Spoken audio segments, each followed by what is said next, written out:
Hello everyone and welcome once again to your own YouTube channel Raghuvesh learning zone. Dear students, हम पढ़ रहे थे हमारी टेंसेस और हमारे टेंसेस की सीरीज में चल रहा था हमारा मॉड्यूल सेकेंड। मॉड्यूल फर्स्ट हमने कंप्लीट कर लिया था जिसमें था कि प्रेजेंट टेंस। मॉड्यूल सेकेंड जो है वो हमारा चल रहा है और उसमें हो गया है हमारा पास्ट परफेक्ट टेंस तक। In this video we are going to learn past perfect continuous tense. आज हम पढ़ने वाले हैं पास्ट परफेक्ट कंटिन्यूअस टेंस। तो बच्चों, पास्ट परफेक्ट कंटिन्यूअस टेंस पढ़ने से पहले आप एक चीज अपने दिमाग में रख लीजिए कि पास्ट परफेक्ट कंटिन्यूअस टेंस बिल्कुल प्रेजेंट परफेक्ट कंटिन्यूअस टेंस की तरह ही चलेगा। आपको अगर याद नहीं है तो मैं आपको बता दूं, प्रेजेंट परफेक्ट कंटिन्यूअस टेंस में क्या होता था कि कोई भी काम लगातार हो रहा है, वह खा रहा है, वह जा रहा है, बच्चा रो रहा है, लेकिन एक समय के साथ वह सुबह से रो रहा है, वह 3 घंटे से खा रहा है, हम 1975 से यहाँ रह रहे हैं। तो इस तरह के जो सेंटेंस होते हैं वो प्रेजेंट परफेक्ट कंटिन्यूअस टेंस के सेंटेंस कहलाते हैं। अच्छा, अब इसको बनाने के लिए आपने क्या किया था, हैव बीन और हैज बीन का यूज किया था, है ना। प्लूरल्स के साथ में हैव बीन और सिंगुलर्स के साथ में हैज बीन सेंटेंस में यूज किया था। अब आपका आता है past perfect continuous. Past perfect continuous बिल्कुल ये उससे भी इजी है क्योंकि इसके अंदर आपको सभी प्लूरल और सिंगुलर सब्जेक्ट्स के साथ में हैड बीन यूज करना है। एक बार पहचान के हम बात कर लेते हैं इन शब्दों को, इन सेंटेंसेस को आप कैसे पहचानेंगे कि ये वाक्य पास्ट परफेक्ट कंटिन्यूअस का है या नहीं। इसमें रहा था, रही थी, रहे थे जैसे कि कंटिन्यूअस में आते हैं वैसे ही आएंगे, लेकिन एक समय दिया हुआ होगा। तो हम कहेंगे इनको पहचानने का तरीका ये है कि रहा था, रही थी, रहे थे जैसे शब्द आते हैं लेकिन दिया हुआ समय के साथ। जैसे बच्चा 3 घंटे से रो रहा था, बच्चियां 2 घंटे से फोन चेक कर रही थी, मैम 15 दिन से चैप्टर पढ़ा रही थी, है ना। जहाँ पे रहा था, रही थी, रहे थे आदि शब्द आ जाए मगर एक गिवन टाइम पीरियड के लिए एक समय दिया हुआ होगा। और जो समय दिया हुआ होता है उसके लिए तो आपको पता ही है, चाहे प्रेजेंट हो या पास्ट हो, आपको यूज करना है सिंस या फॉर। सिंस या फॉर के लिए एक वीडियो हम ऑलरेडी बना चुके हैं, जिन बच्चों ने नहीं देखी है लिस्ट में जाके चेक करो सिंस कहाँ यूज होता है और फॉर कहाँ पर यूज होता है। कमिंग टूवर्ड्स द सेंटेंसेस, आपको पता है हम 3 तरह के सेंटेंसेस कंसीडर करते हैं जब हम टेंसेस की स्टडी करते हैं, एफर्मेटिव सेंटेंस, नेगेटिव सेंटेंस और इंटेरोगेटिव सेंटेंस। एफर्मेटिव सेंटेंस होते हैं साधारण वाक्य, वह 3 घंटे से घूम रहा है, मैडम 15 मिनट से पढ़ा रही हैं, बच्चा 2 घंटे से रो रहा है। नेगेटिव सेंटेंस होते हैं नहीं वाले वाक्य, मेरे साथ साथ बोलते जाइए ताकि आपको इसकी प्रैक्टिस में रहे। जैसे मैम 3 घंटे से नहीं पढ़ा रही हैं, बच्चा 2 घंटे से नहीं रो रहा है, वे 4 घंटे से नहीं घूम रहे हैं, हम 1975 से यहाँ नहीं रह रहे हैं। तो जहाँ नहीं की बात आ जाती है वो होगा नेगेटिव सेंटेंस। और इंटेरोगेटिव सेंटेंस में होती है इंटेरोगेशन या इंक्वायरी। इंक्वायरी में होता है क्वेश्चन, क्या हम 3 घंटे से यहाँ पढ़ रहे थे, क्या वो 15 दिनों से कहीं घूमने गए थे या कहीं घूम रहे थे, क्या वो बच्चा 2 घंटे से रो रहा था, क्या तुम 3 दिनों से यहीं पर रह रहे हो, आदि आदि आदि। देख लेते हैं एक बार। एफर्मेटिव सेंटेंस जब आप बनाएंगे बच्चों तो आपको क्या करना है, आई, वी, यू, दे जैसे प्लूरल सब्जेक्ट और ही, शी, इट जैसे सिंगुलर सब्जेक्ट। यानी चाहे किसी का नाम हो, अदिति, अनीता, राम, श्याम, जो भी नाम हो, या बहुत ज्यादा करने वाले हो यानी कि सब्जेक्ट्स प्लूरल हो, boys, cows, monkeys, I, we, you, they, सभी के साथ आपको क्या करना है, हेल्पिंग वर्ब यूज करना है, हैड बीन। तो पास्ट परफेक्ट कंटिन्यूअस टेंस का जो हेल्पिंग वर्ब है वो है हैड बीन। बीन तो आपको पता है परफेक्ट कंटिन्यूअस में आता ही आता है, और जहां कंटिन्यूअस आ गया वहां होगा वर्ब में I N G. So we have verb में आईएनजी। मैंने लिखा है वी से वर्ब और आईएनजी फॉर्म हमें इसकी लगानी होती है।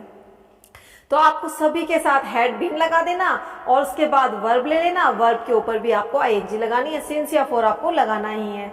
जैसे वे 2 घंटे से खाना खा रहे हैं, तो वे, दे सब्जेक्ट, सब्जेक्ट के बाद क्या लगाओगे, had been, they had been, verb क्या है, ईट, तो ईट के ऊपर आईएनजी लगाना है, they had been eating food since morning, सुबह से खाना खा रहे हैं, या फिर 2 घंटे से खा रहे हैं तो फॉर 2 आवर्स।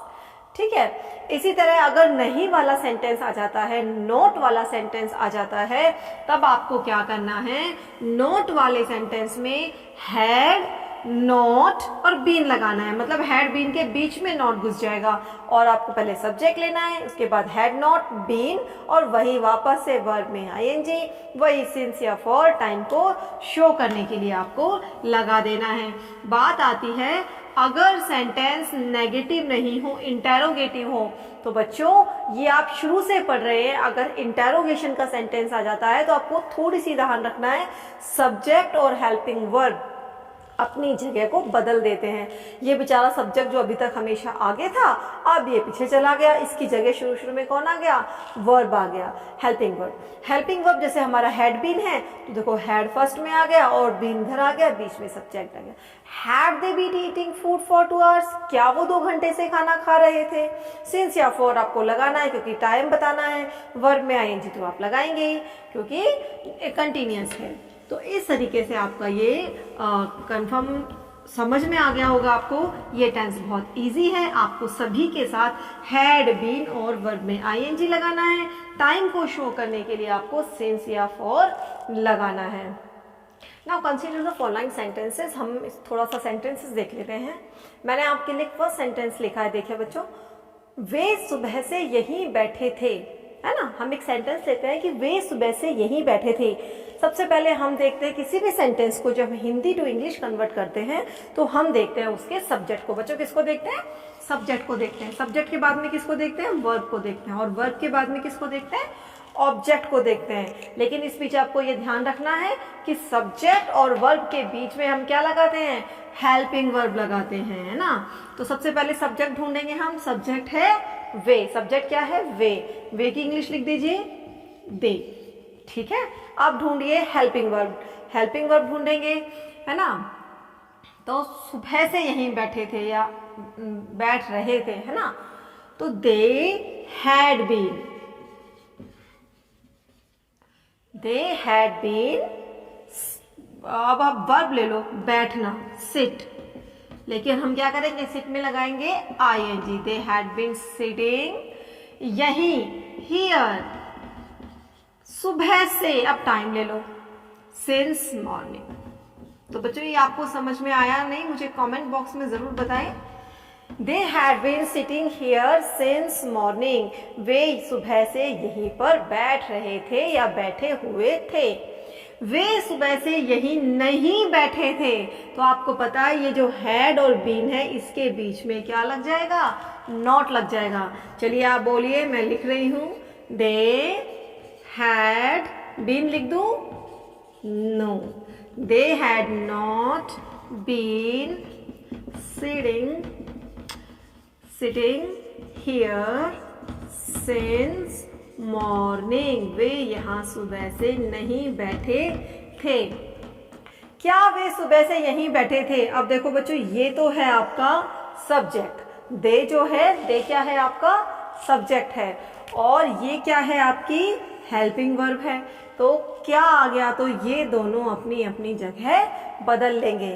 तो ये हैड आ जाएगा शुरू में ही, हैड, और फिर आएगा आपका subject, had they been, had they been sitting here since morning, क्या वे यहाँ सुबह से बैठे थे, और क्वेश्चन मार्क।